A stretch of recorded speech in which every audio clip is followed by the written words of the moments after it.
Assalamualaikum semua, selamat pagi. Anda sedang menonton Malaysia Hari Ini bersama dengan saya, Daya Bakar. Dan saya, Hazrina Kasim. Pastinya 1 jam ini kita nak bawakan perkongsian yang dapat memberi manfaat untuk semua. Kita ada topik yang menarik untuk dibincangkan. Kita juga sekejap lagi ada persembahan yang dikongsikan. Semuanya menarik di Amy pagi ini. Tapi sebelum tu, apa kata kalau kita kongsikan terlebih dahulu perkara ataupun intipati yang menarik di akhbar tempatan di Malaysia. Baik, saya bacakan dulu, Rina. Okey, daripada berita harian.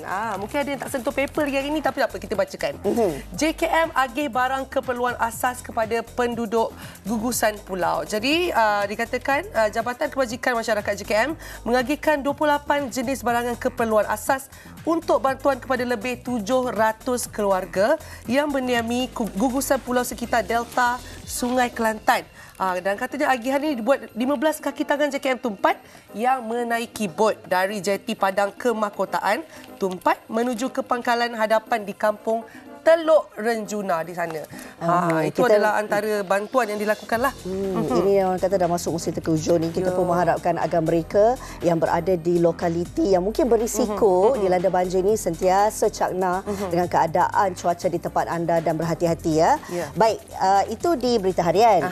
Kita nak kongsikan juga sesuatu yang menarik di harian Metro, tapi di halaman yang kedua ini berkenaan dengan cari hiburan ke Golok tanpa pas sempadan. Kebanyakan anak muda memilih laluan haram untuk ke Golok Thailand bagi tujuan berhibur disebabkan lebih cepat untuk sampai ke negara berkenaan berbanding menggunakan laluan sah.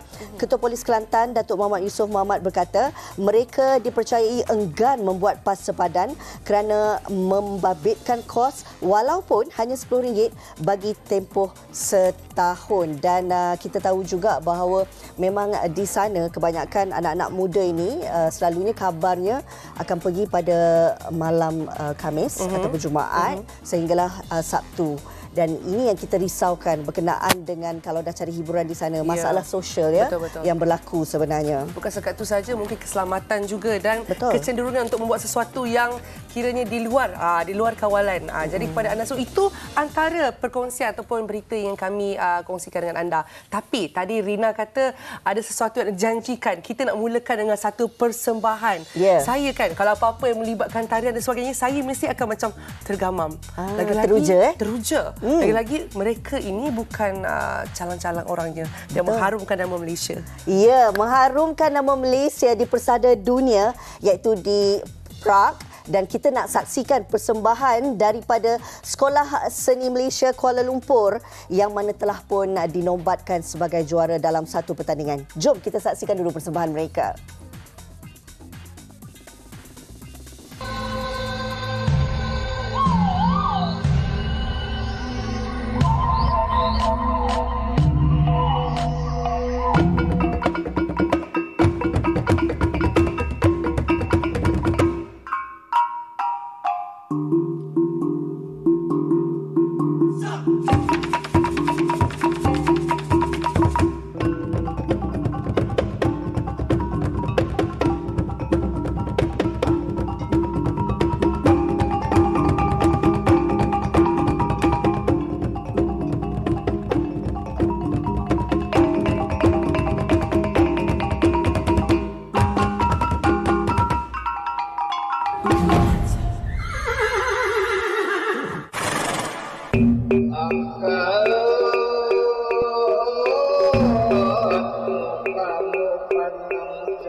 Wow, hebatnya adik-adik ni. Dari Malaysia ke pentas Okey, jom dunia. semua. Kita bersama-sama kat sini. Yang kita juga nak menjemput Cik Nur Aziana Mat Sakit. Ya. Sebagai guru pengiring. Ya, sila Dik. Okey. Kita ada Cik Muhammad Syafiq Abdul Aziz, Ketua Pasukan. Silakan Cikgu. Selamat datang. Sila. Okey. Ni yang penting ni. Daripada mula tadi saya betul lah saya cakap Arina, saya dah Kagum saya kagum. Wow, ini dia mereka yang telah mengharumkan nama Malaysia. Yeah. Saya boleh kongsikan sedikitlah kepada semua. Okey. Ini kalau nak tahu mereka adalah siapakah mereka ni? Kumpulan Tarian Sekolah Seni Malaysia Kuala Lumpur yang menang besar di 42nd International Competition of Folklore Dance and Music Festival Prague Stars Autumn. Tahniah. Alhamdulillah. Macam mana perasaan semua? Happy tak? Okey. Sebelum tu kita nak tanya setiap kali saya bulu roma merinding. Okey. Jadi bila bercerita tentang mewakili Malaysia, okey, katanya memang bertanding lebih daripada 50 negara yang terlibat. Jadi sebelum ke sana, saya nak tahu satu je. Memang dah letakkan di dalam minda kita pasti menang ataupun bagaimana? Kita tanya cikgunya dululah. Siapa nak jawab? Silakan. Okey. Pertama sekali saya nak berterima kasih dululah kepada Kementerian Pendidikan Malaysia, bahagian sukan, kurikulum dan kesenian sebab memberi kami peluang. Lagi sekali terima kasih kepada pengetua dan kami berterima kasih juga kepada Cikgu Mimi Syafini kerana dia yang bermulanya menyediakan kertas kerja lah sebelum ke sana. Perasaan kita, target kita yang pertama adalah champion lah. Membawa anugerah yang terbesar iaitu Grand Prix. Dan bukan senang mana-mana negara nak memiliki anugerah tersebut. Jadi kita meletakkan satu target yang tinggilah dan harapan yang sangat tinggi. Dia ada beberapa kategori yang dimenangi kan? Kalau boleh dikongsikan Cikgu Aziana? Sekolah kami telah menyertai 3 kategori iaitu solo, duet dan berkumpulan. Jadi setiap kategori ini kita telah memenangi champion dan juga first place setiap kategori. Setiap kategori.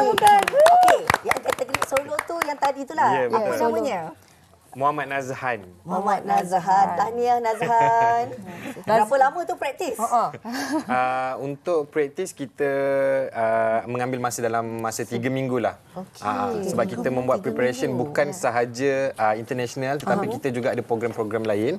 So membahagikan masa dari segi akademik dan juga latihan untuk international ni lah. Penting untuk seimbang Yang menang berduet? Yang menduet. Angkat tangan sikit. Yang tu. Namanya cikgu? Irene dan juga Danish Amani. Tahniah. Okey, apa tariannya? Yang solo kita membawa kenyalang iaitu daripada etnik dan yang dua kita membawa kuda pacu iaitu dari negeri Sabah dan yang berkumpulan ni kita membawa tarian Ciracap Inai lah daripada negeri Johor. Okey, jadi pemilihan jenis-jenis tarian tu kan nak pergi pertandingan ni mesti kata bukan kita tak boleh biasa-biasa, kita kena luar biasa. Siapa yang bertanggungjawab untuk buat pemilihan dengan koreografi dan sebagainya? Kami berdua lah. Cikgu-cikgu. Cikgu-cikgu tak mungkin. Tapi kita melihat kepada kebolehan mereka juga. Sebab yang menari juga mereka. Tetapi kita memberi impak dari segi koreografi dan juga teknik-teknik dalam setiap gerak yang ada. Selain daripada tarian yang memberi satu aura yang positif untuk kami sendiri kan. Tapi nak tahu juga dari segi busana pun memainkan peranan penting. Kita tengok pun, wow, cantiknya busana ni. Mungkin boleh cerita sikit dari segi persiapan untuk busana juga. Kalau untuk tarian kreatif Cacat Inai yang saya koreo, saya mengambil warna merah dan biru adalah lambang kepada tarian Cacat Inai itu berasal daripada Johor. Jadi saya mengambil merah biru itu sebagai simbolik kepada negeri Johor. Negeri Johor sendiri. Dan juga merah, biru, kuning adalah untuk lambang bendera Malaysia kita. Betul. Jadi saya memainkan warna sebegitu untuk membawa ke sana. Bawa nama Malaysia. Bawa nama. Okey. Kita tengok ada orang dah pegang mic dah. Betul. Saya nampak ada orang pegang tapi dia pas kat kawan. Kita nak tanya semua. Okey. Mungkin boleh cerita sikit dari segi persiapan. Bagaimana? Katanya 3 minggu tu memang cikgu betul-betul serius ke tegas ke macam mana? Tegas tu tak adalah sangat. Okey. Sebab kita pun dah biasa memang dididik dengan macam itulah. So persiapan kita orang memang dari Malaysia sendiri pun kita orang dah ready dah untuk ke sana. Memang yakinlah boleh jadi Johan. 50-50. 50-50. Okey, kita tanya kepada yang di sebelah. Namanya tadi? Danish. Danish. Danish. Okey, Danish. Untuk orang kata berduet ni kan ada chemistry, kimia je di situ. Jadi bagaimana? Anda berdua memang dah biasa menari bersama atau bagaimana? Saya dengan partner saya memang dah biasa menari bersama. Bersama Cik Syafiq dengan JU-JU yang lain. Memang dalam show apa semua ataupun pertandingan, memang kami akan berdua. Okey, kita nak tanya yang berkumpulan ni. Boleh pilihlah siapa yang nak jawab kan? Semua paling pas-pas tu. Saat diumumkan sebagai Johan ataupun juara ni, macam mana perasaan? Ataupun macam relax kita lah juara. Macam mana rasa dia? Dia rasa gementar pun ada sebab kita bertanding dengan negara-negara lain. Betul. So diorang pun bawa tarian-tarian diorang dan memang sengit lah. Jadi bila dapat tahu champion tu rasa seronok. Okey, dah sekarang ni kan bila dah bergelar juara ada satu cabaran. Nak mengekalkan kejuaraan untuk pertandingan lain dan sebagainya. Bagaimana? Cikgu-cikgu mungkin ada apa yang masa akan mendatang? Mungkin akan ada lagi pertandingan lain? Rancangan untuk masa depan, cikgu. Rancangan untuk masa depan, jika diberi peluang sekali lagi, pihak Kementerian BSKK memberi kami peluang sebegini, sudah tentunya persediaan seperti ini akan lebih rapi untuk merangkul kejuaraan, insyaAllah. Tahniah sekali lagi untuk kesemua yang bertanding. Semoga terus mengharumkan nama Malaysia. Terima kasih juga kepada Cikgu Syafiq dan Cikgu Azriana sendiri yang menjadi orang kata tulang belakang lah ya. Tanpa cikgu-cikgu mungkin tak berjaya, betul. Jadi kami rasanya turut berbangga di Malaysia hari ini dan kami doakan kejayaan demi kejayaan untuk kalian semua. Terima kasih. Tepuk tangan sekali lagi. Wow. Seronok kan? Seronok. Betul lah, berdemal lah. Rasa macam lepas pertandingan mungkin saya dengan Rena boleh pergi. Itulah. Kita pula bagi semangat. Okey, kita nak berehat seketika. Sekembalinya nanti ada topik istimewa yang kita nak bincangkan di Amir Syairi. Jangan ke mana-mana. Terima kasih.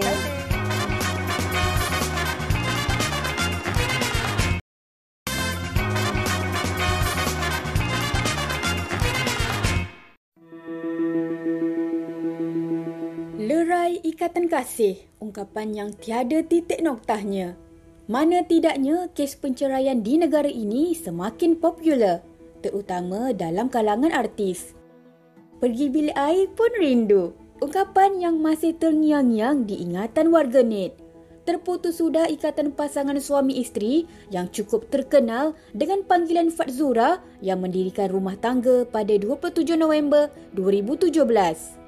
Pada 13 September 2024, Fatzura telah memfailkan permohonan cerai terhadap Fatah Amin dengan pelbagai spekulasi dan pada 7 Oktober 2024, Mahkamah Syariah Petaling telah menjadi saksi jatuhnya talak terhadap Fatzura. Mungkin dia datang dengan bunga serta janji kosong lagi. Itu kata-kata pelakon Diana Daniel buat suaminya Farid Kamil. Pernah bercerai menerusi Google Meet pada 10 Ogos dan rujuk kembali pada 31 Ogos tahun lalu, mengejutkan pelakon berdarah kacukan Amerika Syarikat ini sekali lagi memfailkan perceraian terhadap Farid pada 4 November lalu. Tiada angin, tiada ribut, pasangan sama cantik, sama padan, Emma Maimbong dan Muhammad Syazli Azhar telah bercerai secara baik. Berita ini dikongsi melalui sosial media pelakon wanita berkenaan pada 7 Oktober lalu. Pelakon yang terkenal dengan siri drama Kerana Dia Manusia Biasa ini sudah tamat menjalani iddah dan memilih pendekatan tidak menghebohkan berita perceraian kerana tidak mahu mengeruhkan keadaan. Turut terpalit perceraian pelakon Q Haidar dan Linda Jasmine, juga Harid Iskandar dan Dr. Jezamin Lim. Persoalannya, salah siapa? Adakah salah suami bila lerainya ikatan kasih?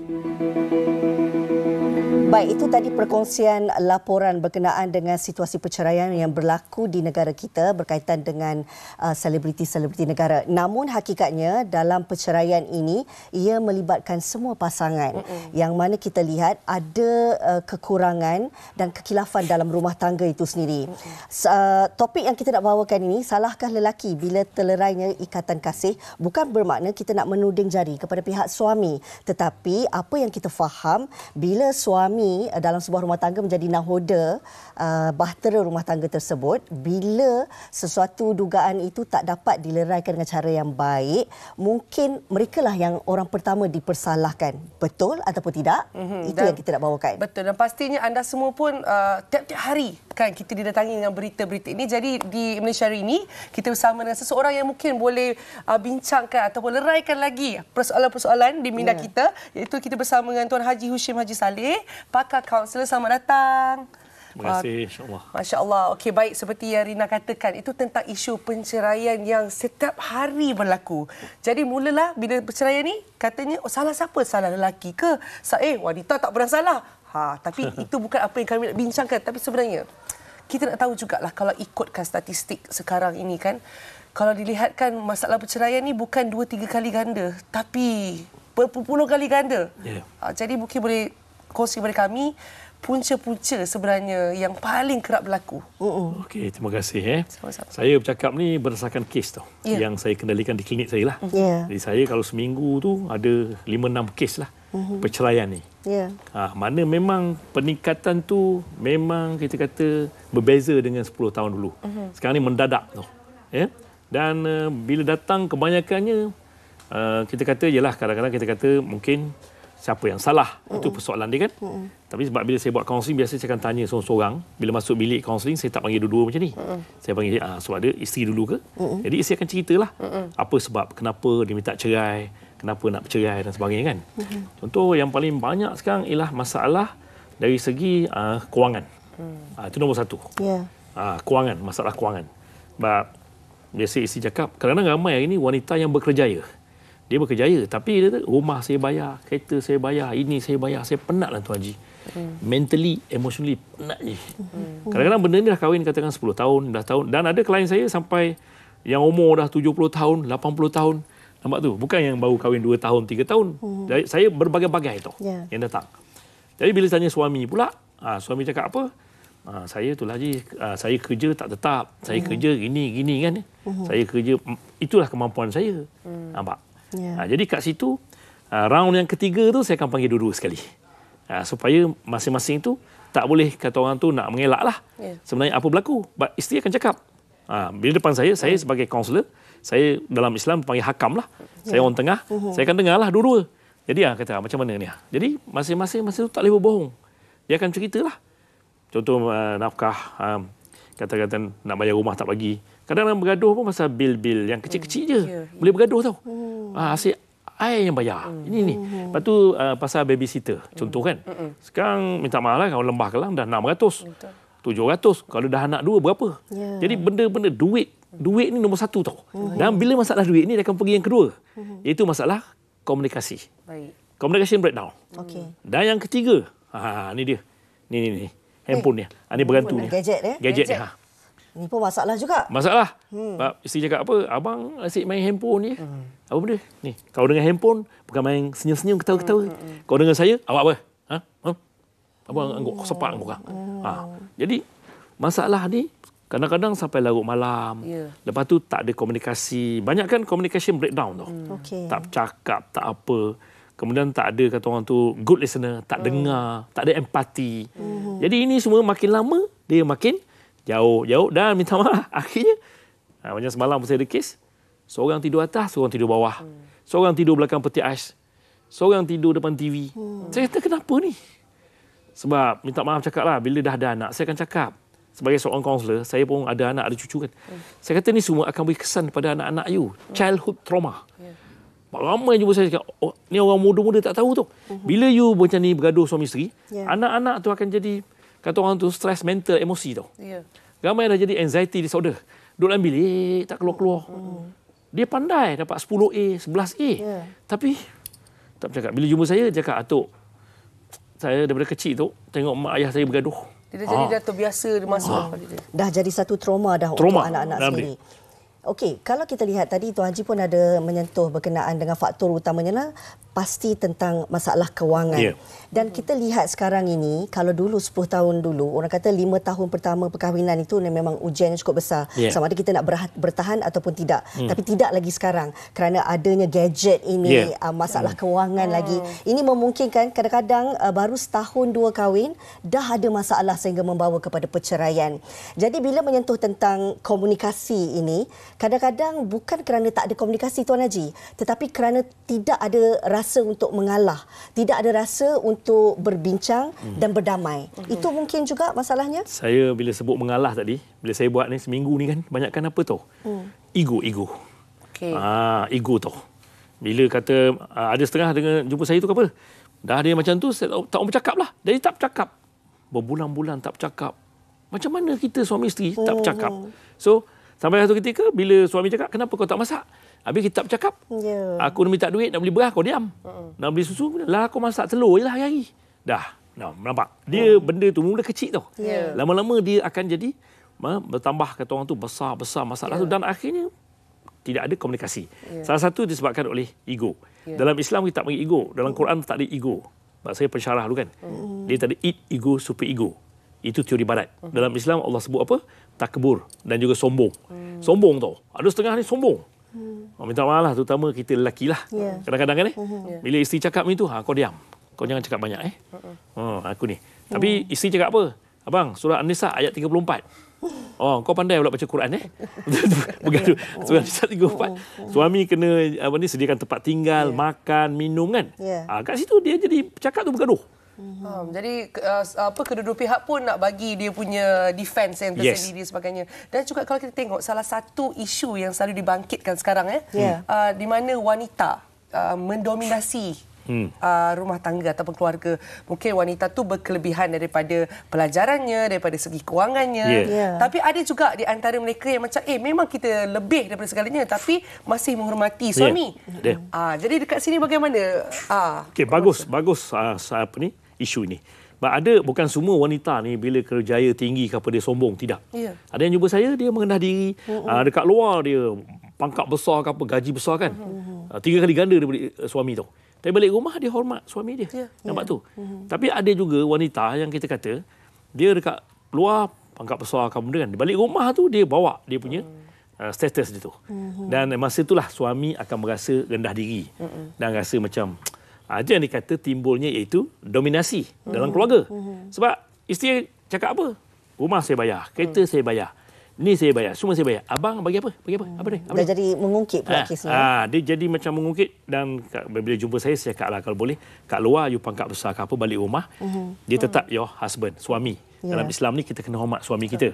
Tapi masalah kat situ timbul ialah minta maaf lah. Sebab apa? Di media sosial sekarang pun banyak sangat. Bila orang ada masalah rumah tangga, sebab tu saya selalu buat kaunseling. Saya kata, kalau ada masalah rumah tangga, jangan keluar dalam Facebook. Jangan keluar dalam Instagram. Ni semua orang tengok tu. Tuan Haji, minta maaf saya nak mencelah. Bila menyentuh tentang dikongsi bersama-sama dan kita seolah-olah adakah membuka aib pasangan kita. Sebab kita berkongsi dengan mereka di luar sana yang sebenarnya tak tahu pun apa masalah rumah tangga kita. Tapi ramai pula golongan netizen yang cuba untuk memberi persepsi pandangan mereka sehingga menyebabkan hubungan yang dah terlerai ni lebih keruh jadinya. Sebenarnya minta maaf lah. Sebab tu kenapa perlu datang jumpa kaunselor macam saya. Sebab kita habis itu, habis dalam bilik habis je lah. Saya ada etika. Saya dah 40 tahun buat kerja ni tu. Macam orang datang jumpa saya kan. Tak kita cerita pun. Cerita macam ni pun secara umum. Tapi bila you dah keluar dalam Facebook, memang dari segi hukum berdosa. You cerita aib your husband. You cerita ni, aku dah bagi ni. Jadi netizen ni biasanya ada yang bagus. Okey, bersabarlah. Ini. Ada yang pula, memang aku sendiri pun mengalami benda yang sama. Ada yang kata orang tu bakar api tak? Jadi benda tu jadi lagi wahara dan menyebabkan sekarang kita tengok mengapa perceraian begitu meningkat. Sebab bila tengok benda tu, balik rumah kadang-kadang jumpa. Tak tengok ke? FB tu macam mana? Tengoklah. Tengok tu suami dia tu, bagi tu, bagi ni. Awak bagi dah apa? Ada perbandingan. Dan akhirnya dia timbul apa kita kata dari segi hukum hakam tu kita orang Islam kan. Jadi menyebabkan timbul dosa kat situ tu. Berdosa. Sebab tu dalam Islam kita hakam, dia panggil hakam. Mana kalau masalah macam ni kita jumpa seseorang yang pakar senyap-senyap. Minta maaf lah, saya kalau seminggu tu saya buat kes tu, kalau datang 10 saya boleh selamatkan 5 katakan. Contoh kan, dapat selamatkan sebenarnya. Kaunseling ni, alhamdulillah. Lepas tu saya rasa happy, seronok. Dapat selamatkan rumah tangga orang kan. Tapi yang tak dapat selamat aku tu nak macam mana? Ya, betul. Tapi janganlah keluar dalam FB. Siapa yang nak selamatkan kau bila keluar dalam FB? Dalam FB tu ramai orang misalnya kata yang tukang komen tu bawah tu. Macam-macam komen-komen tu. Lagi nak suruh bercerai lagi ramai. Dia lebih kepada ni tau. Macam saya tengok orang yang berkongsi ni, lagi bahaya bila mereka ni adalah orang yang berpengaruh. Maksudnya bila dia kongsi tu, dia mula dah terbahaginya. Yang ni lebih kumpulan kepada siapa. Dia sokongan. Terus sokongan. Dia daripada nak leras secara baik, dia boleh terus jadi bermusuh. Itulah masalahnya. Tapi kita nak tahu juga sekarang ni, katakanlah dalam situasi pasangan yang berhadapan dengan krisis rumah tangga ini, kita nak cari satu jalan penyelesaian. Kalau ikut dalam konteks Islam sendiri kan, penting untuk solat berjemaah dan sebagainya. Apa mungkin saranan yang boleh Tuan Haji berikan untuk mengharmonikan rumah tangga? Bagus soalan tu. Itulah saya buat hari-hari dengan klien saya. Mula jumpa isteri, lepas tu jumpa suami. Yang ketiga tu ialah kita panggil sesi harmoni tau. Minta maaf lah, kadang-kadang rumah tangga salah satu punca perceraian juga ialah kerana ramai jumpa saya, Haji, saya dah kahwin 11 tahun, suami saya tak pernah jadi imam. Tak pernah jadi imam. Kita orang lelaki dalam keluarga jadi imam, tahu tak? Ada juga yang cakap, Haji, saya tahu baca Al-Fatihah keluar Allah je. Saya kata tak apa. Sah kau jadi imam kat depan. Lepas jadi imam tu, lepas tu isteri kat belakang. Ataupun ada anak, lepas solat tu kita beri salam ke apa, kita baca doa, pusing belakang, first kali peluk isteri kita. Sebab peluk tu bonding tau. Peluk ni sebenarnya terapi yang cukup mahal, orang tak tahu. Bila peluk tu masa, bulu roma saya naik lah. Bila kita, saya buat hari-hari dengan isteri saya. Bila peluk tu nanti, kita tepuk belakang-belakang isteri yang walaupun dah 44 tahun kahwin dah hatuk tu, kita tepuk tu, ayang. Kadang-kadang buat cacat sikit, orang manja. Jadi dia pun rasa, alah, awak ni benda bahasa kasih sayang. Kasih sayang. Bukan itu dipanggil sesi romantika. Tapi bila kita tak ada benda tu macam mana? Dah lah bergaduh, dah lah apa. Bila jumpa tengok, apa. Tapi bila tak ada orang yang lepas solat, kita nak marah. Tak ada orang, Assalamualaikum, kau. Tak ada. Lepas solat misalnya, salam. Betul tak? Salam. Lepas tu bila anak-anak tengok benda tu, dia menjadi satu model yang bagus. Betul. Oh, bab apa minta maaf cakap, saya nak cakap. Kita dalam perkahwinan ni, kebanyakan anak-anak melihat 80% lebih kepada iaitu kita bergaduh. Yang negatif tu. Tengok yang positif ni tak banyak. Balik kampung dalam kereta bergaduh. Kat rumah bergaduh. Apa? Jadi anak-anak tengok tu, dia model. Ayah macam ni, mak macam ni. Tapi bila tengok tadi, solat berjemaah, lepas tu tadabbur Quran, baca Quran, makan bersama. Lepas tu sekali-sekali main suap-suap. Kita kadang suap bila? Masa nikah tu lah. Suap sekali. Itulah semua hidup ambil gambar. Tapi sekarang kita boleh buat. Tak amalkan. Tapi nak buat benda tu mesti datang daripada hati. Betul. Ini masalah. Sebab ramai saya buat kaunseling, saya cakap tu, Allah Haji dah kahwin, malu lah nak tunjuk depan anak-anak. Patutnya itulah perkara yang harus untuk menjadi contoh. Bukan pamerkan di laman sosial, tapi kepada keluarga sendiri kan, jadi ikutan kepada anak-anak. Sepatutnya dalam keluarga tu kita tunjuk tu. Macam kita tengok TV macam ni kan. Ada cakap, saya tak duduk dengan dekat isteri tu Haji. Dah lama benda malu lah benda anak-anak tengok. No. Patut kita duduk tu masa tu kita peluk. Kita apa. Jadi anak-anak tengok ni. Baik. Tuan Haji, kalau diikutkan kan macam ada pelbagai cara-cara sebenarnya lagi-lagi mengikut Islam yang di mana kita akan jadi lebih romantik daripada Romeo dan Juliet sebenarnya. Betul. Kan? Kalau diikutkan, kalau ikut cara Islam lah, selain daripada memberi contoh yang baik kepada anak-anak kan, mungkin yang tengah menonton sekarang ni, mungkin ada pergaduhan, bibit-bibit pergaduhan tu yang dia pendam dalam hati. Dan benda tu akan menjadi besar dan takut menjadi sesuatu yang kita tak nak, nauzubillah, kita nak minta perceraian. Jadi mungkin ada tips-tips ataupun bagaimana kita untuk mengharmonikan satu rumah tangga. Kena muhasabah diri ke? Kena sentiasa ada deep talk ke macam mana? Okey, yang paling bagus sekali macam tadilah solat berjemaah tadi. Lepas tu yang kedua makan bersama tadi. Kemudian yang ketiga tu maknanya kita kalau dah communication breakdown tu, seorang tu buang kita punya sombong kita tu, turun dan kita cuba dekati dengan pasangan kita. Baik. Contoh misalnya kalau yang. Tapi mungkin orang perempuan ni sebab dia emosi. Perempuan ni emosi 9 tau. Lelaki emosi 1 sebab tu tak ada perasaan. Kau tahu? Tapi orang lelaki akal 9. Pada masa itulah kita guna pergi dekat yang. Masa kita bercinta dulu macam mana? Masa bercinta bukan main lagi tu. Paling romantis Paling romantik lah. Betul. Mak buat cacat lah buat benda. Betul. Tapi dah kahwin kenapa tak buat? Because that, masalah saya buat sekarang, kita minta maaf lah. Saya nak beri cadangan, kalau boleh banyakkan program-program pasca perkahwinan. Pasca perkahwinan tu. Kita ada kursus kahwin 2 hari. Tak cukup. Kursus 2 hari tu dapat sijil. Lepas tu kita duduk serumah. Duduk serumah tu baru tercolour tau. Jadi bila macam tu kita dah kenal. Kadang-kadang kahwin dah 10 tahun, kita tak kenal lagi kita punya karakter pasangan kita tu. Betul, setuju. Tak kenal tu. Jadi tak apa bini aku dulu masa kahwin macam ni. Suami aku macam ni. Tapi aku dah kahwin 10 tahun macam ni. Nampak? Lepas tu kau jumpa saya bagi ujian personality. Kita panggil tu satu ujian tu mengenal diri tau. Kenal diri kita. Kita ada misalnya contoh introvert. Kadang-kadang kahwin dapat suami yang introvert. Ya, tak bercakap. Tak bercakap. Isteri je. Suami. Bang, apa ni bang? Tak apalah. Tak bercakap tau. Jadi benda tu nanti dia akan menyebabkan kalau boleh kita bercakap, kita berkomunikasi tadi untuk mengharmonikan tau. Lepas tu selalu kata sekarang kita ada handphone, kita ada WhatsApp kan. Okey sayang, pergi kerja sekali-sekali hantar WhatsApp ke apa. Dulu masa bercinta hantar 40 kali. Sesekali surprise, tak payahlah tunggu hari-hari yang semangat lah kerja ya. Sebab banyak sebenarnya kalau ikutkan tips yang dikongsikan oleh Tuan Haji, kepada anda yang dah berumah tangga ataupun bakal berumah tangga dan sebagainya, tapi yang paling penting kita buat ni perkongsian ni sebenarnya untuk kebaikan semua. Ilmu kan. Betul. Terima kasih Tuan Haji Hushim Haji Saleh, pakar kaunselor kita berkongsi tentang tip-tip yang saya kira sangat bermanfaat untuk sama-sama kita jayakan, kita beri kebahagiaan dalam rumah tangga kita. Boleh gaduh manis-manis, tetapi janganlah sampai membawa kepada perceraian. InsyaAllah, betul. Dan katanya ada juga update terbaru. Ini kita nak berkongsi berkenaan dengan kes kebakaran yang berlaku di Kampung Baru Cina, Sungai Buloh yang melibatkan 2 kilang papan dan juga besi. Terbakar pagi tadi katanya sewaktu dalam kesibukan ramai untuk ke tempat kerja. Situasi yang kami kongsikan ini adalah yang berlaku jam lebih kurang 8 lebih pagi tadi. Baik, jadi itu sahaja kiranya update yang kita dapat untuk masa sekarang. Harap-harapnya tiada kemalangan dan sebagainya. Dan wartawan Afiq berada di sana sebenarnya. Ini perkongsian visual ni daripada wartawan Afiq sendiri. Okey, baik. Dan kepada anda semua, kita dah banyak perkongsian daripada tadi. Tapi sebentar lagi saya dan Rina ada lagi tetamu kita. Ini ada lagi yang menarik yang kita nak bawakan di MHI. Jadi kena sabar tunggu selepas ini. Jangan gaduh-gaduh. Tenang-tenang.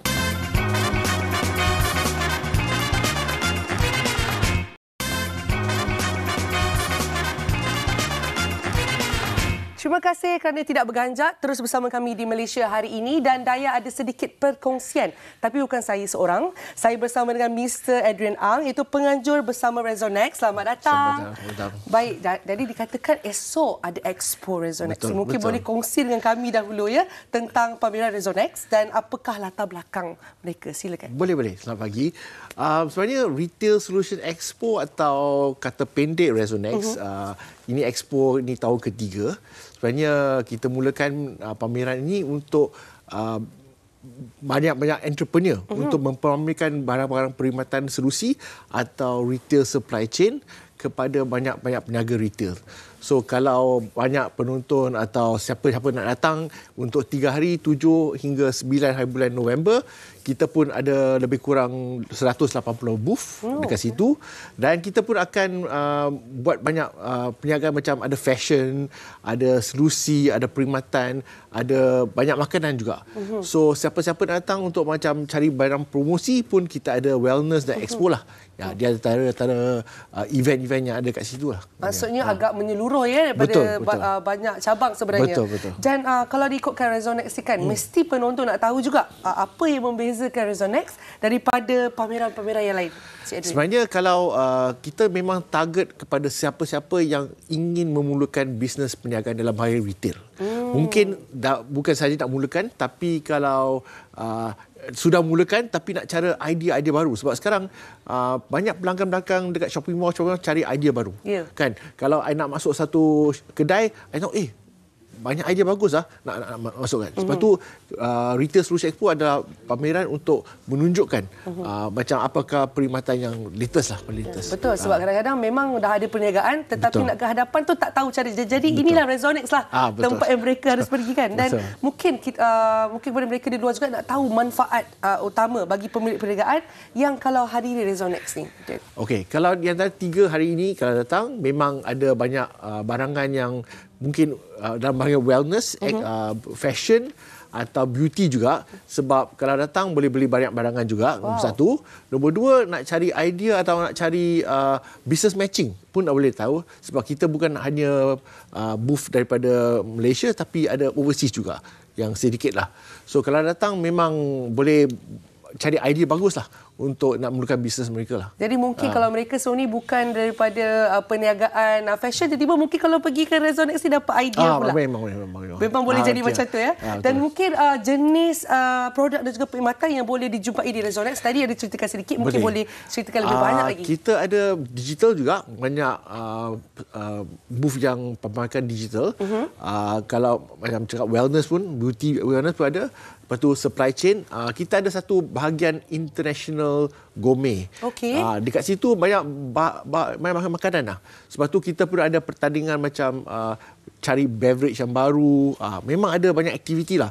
So kalau ada masa, sila layarilah www.resonex.com.my. Situ ada banyak program yang menunjukkan masa. So siapa-siapa datang daripada pukul 10 sampai pukul 6 petang, memang akan enjoy lah aktiviti kat situ. Baik, jadi kalau diikutkan ini tahun ketiga kan? Betul. Okey, mesti setiap tahun ada penambahbaikan. Betul. Adakah tahun ini yang paling ramai sekali yang tadi ada 180 booth kan? Betul, adakah betul. Mungkin tahun ini lagi paling banyak? Saya rasa tahun ini memang dah kira paling banyak lah antara kita tahun-tahun lah. Dan saya rasa kita punya respon banyak bagus juga tahun ni. Saya rasa sebab aktiviti yang akan kita kemukakan dekat pameran ni memang exciting jugalah. Jadi siapa-siapa datang memang saya rasa won't waste your time lah untuk datang. Kalau ikutkan 7 hingga 9 November. Dan selalunya kan, Encik Adrian, selalunya kalau saya nak pergi expo, saya akan pastikan ada aktiviti untuk anak-anak. Betul. Mungkin sesuai tak untuk anak-anak satu keluarga? Boleh bawa sekali semua pergi? Saya rasa yang antara booth-booth kat situ memang ada bagi sampling juga. Kan? Dan situ macam kata ada banyak makanan. Saya rasa banyak coffee player pun ada kat situ. So bolehlah luangkan masa untuk try semua barang-barang kat situ lah. Kopi pun ada. Saya rasa mungkin kat situ di mana Encik Adrian boleh cari saya lah sebenarnya. Okey. Dan kalau diikutkan, bagaimana agak cara untuk mendaftar sertai Rezonex? Kalau pergi dekat website yang rezonex.com.my, memang boleh register kat situ sebagai visitor, pelawat. Atau pergi ke Pavilion Bukit Jalil, tingkat 5 dekat Pink Zone. Memang ada registry counter, boleh terus ambil QR code, register, boleh masuk, memang percuma. Jadi kalau anda nak tahu, di skrin pun kita dah paparkan situ, boleh follow semua untuk tahu lebih lanjut. Dan kalau kita nak tahu juga, kalau contoh macam saya, saya ni orang kata aspiring entrepreneur lah contohnya. Katanya untuk mereka yang ada retail, perniagaan dan sebagainya nak dapatkan solusi. Tapi kalau orang yang tak pernah ada perniagaan, adakah Rezonex ni satu expo yang patut mereka pergi dan kenapa? Betul. Di antara yang mungkin saya tak senaraikan tadi, mungkin ada konsultan dekat situ juga. So mungkin kalau nak mulakan bisnes, bolehkah pergi sana untuk cari konsultan supaya dapat nasihat yang paling penting lah. Kita pun ada aktiviti dekat stage kita area, boleh macam ceramah, macam nak buatkan bisnes baru. Dan satu lagi, tahun ni kita pun ada MDEC dengan kita juga untuk tolong perniagaan buat digital. Okey. Ini yang paling terbaru lah di Digital Transaksi kan? Betul. So inilah trend baru, e-commerce pun ada. So ada banyak idea lah boleh dapat supaya boleh menolong meningkatkan bisnes. Betul. Jadi kat sini kita boleh tahu Rezonex ni untuk mereka yang memerlukan idea baru untuk memantapkan lagi perniagaan. Dan juga untuk mereka yang mungkin terfikir, apa yang saya boleh buat perniagaan dia? Sebab di sana bukan setakat ada expo dan juga booth-booth, dan juga ada consultation secara percuma ya. Ya, betul. Dan bagi sekali kita nak bagi tahu, mungkin bagi tahu kepada orang ramai, mereka harus datang ke Rezonex. Silakan. Okey. Yang terakhir sekali. Kepada semua penonton, memang saya galakkan datang ke Pavilion Bukit Jalil Convention Center tingkat 5 Pink Zone, masa daripada 10 pagi sampai 6 petang. Bermula esok 7 hari bulan sampai 9 hari bulan November. Datanglah beramai-ramai. Memang entry free, hanya register saja dan sila enjoy apa-apa barangan-barangan yang ada kat situ lah. Jadi anda semua dah tahu ya apa agaknya jadual untuk 7 hingga 9 November ni. Jadi jangan lupa jumpa di Rezonex. Okey, Encik Adrian Ang, terima kasih banyak kerana sudi kongsi bersama kami tentang expo ini. Dan kepada anda semua, saya dah selesai di sini. Rena Hazrina katanya sebentar lagi pun ada tetamu juga. Jadi terus bersama kami di Malaysia hari ini.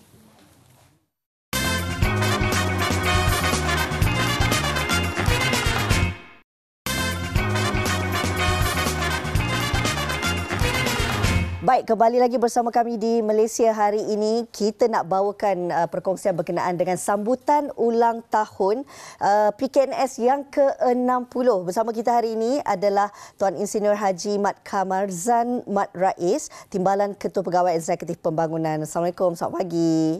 Waalaikumsalam. Saya ucapkan terima kasih kepada Rina dan juga TV3. Terima kasih kerana bersama kami di MA Shai. Pertama sekali kami juga nak ucapkan selamat ulang tahun. Tahniah kepada PKNS sendiri yang katanya meraihkan ulang tahun yang ke-60.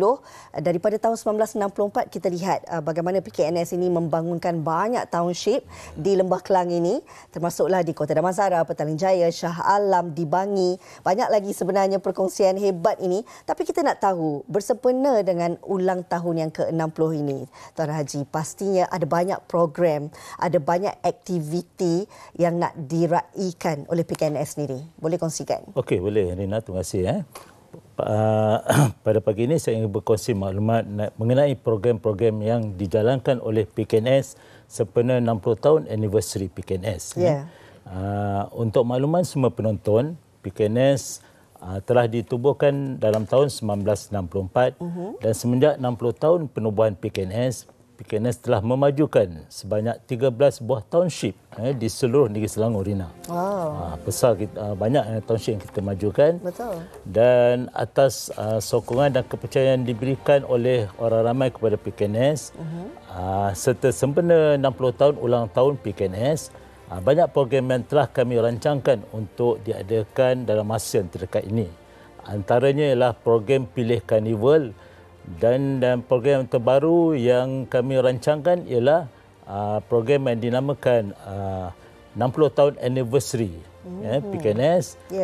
Beli rumah, you akan dapat kereta. Itu satu keistimewaan program baru kita. Menarik tu.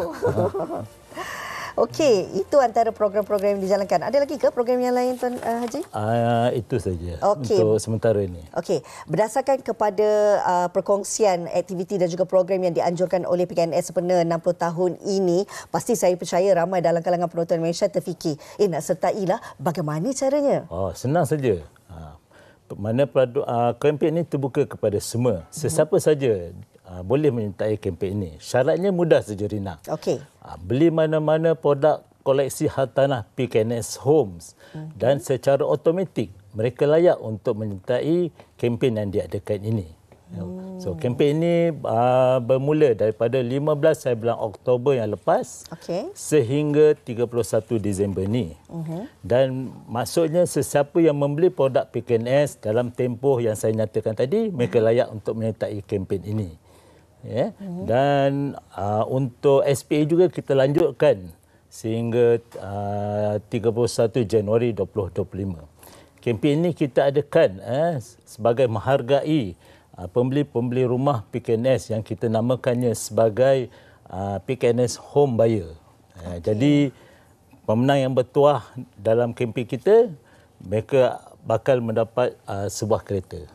Antara produk daripada PKNS ini yang boleh dibeli oleh mereka yang mungkin ada hajat lah nak beli kediaman tahun ni. Ya. So kita projek-projek yang kita akan lancar dalam tempoh yang terdekat ini terdapat 3 projek. Okey. Pertama kita akan lancarkan projek di Kota Puteri yang kita namakan Puteri Ariana 3. Dan kedua kita akan lancarkan projek rumah teres 2 tingkat di Selangor Cyber Valley. Memandangkan sambutan yang menggalakkan yang PKNS terima baru-baru ini semasa kita melancarkan projek rumah bandar jenis Aluda. That's why kita merancang untuk melancarkan lagi rumah teres 2 tingkat di Selangor Cyber Valley. Dan ketiga juga kita ada projek perumahan jenis apartmen yang kita akan lancarkan di Seksyen 14 Shah Alam, di township yang kita PKNS namakan Shah Alam Central ataupun SA Central.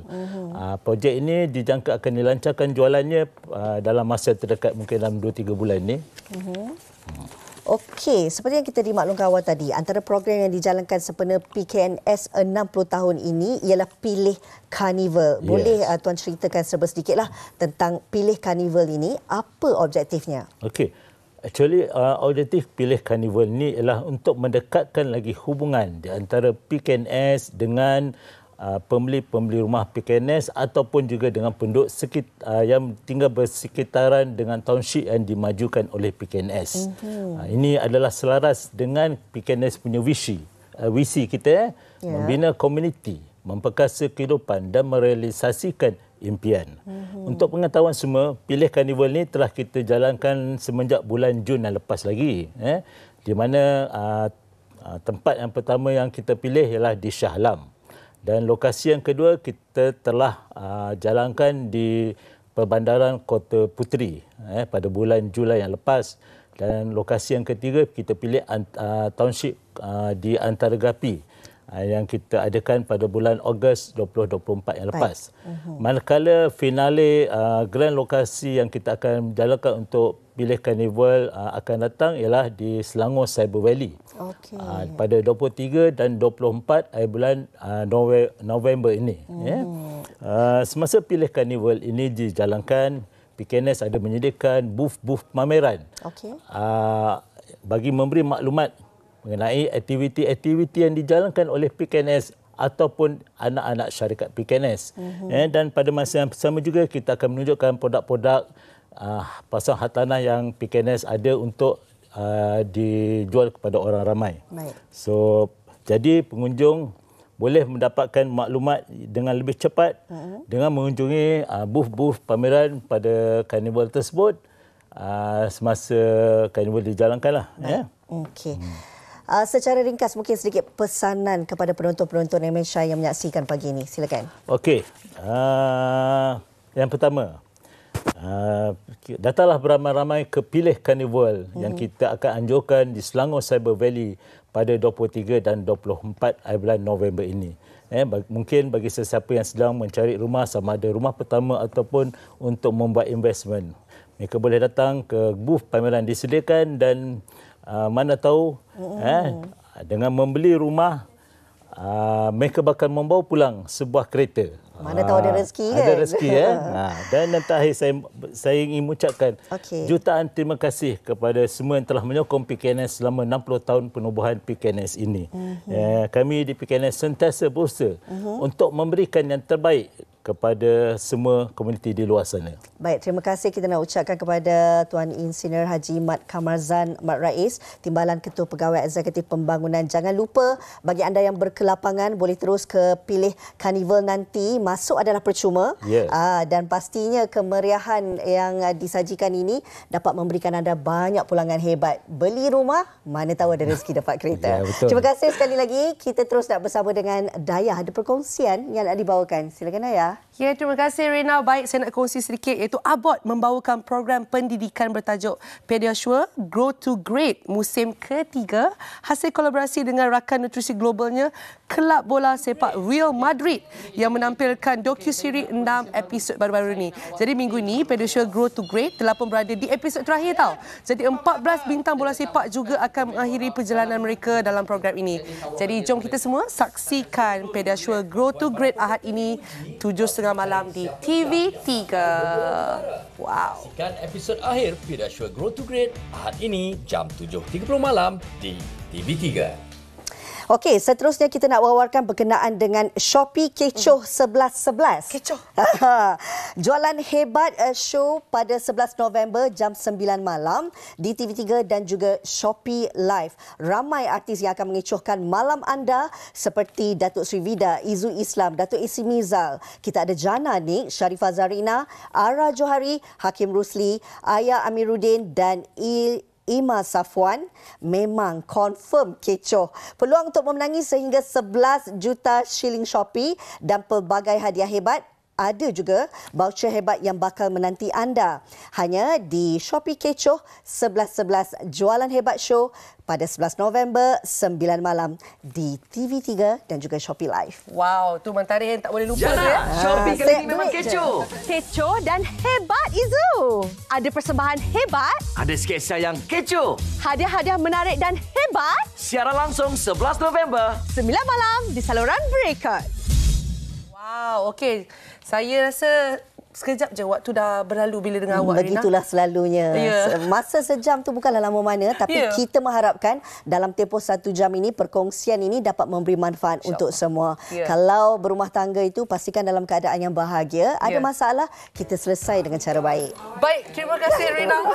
Itu kata Tuan Haji. Kata Tuan Haji, dan kita belajar. Dan esok sebenarnya topik yang juga menarik, iaitu hukuman jenayah pesakit mental. Jadi anda tidak boleh lepaskan menyaksikan Malaysia ini. Dan juga nak beritahu ni, kalau nak layan drama-drama TV3 sehari lagi awal, apa lagi? Langgan je tonton sekarang. RM9.90 je. Jumpa lagi. Saya Hadrina Kasim. Saya Ria Bakar. Assalamualaikum semua. Bye.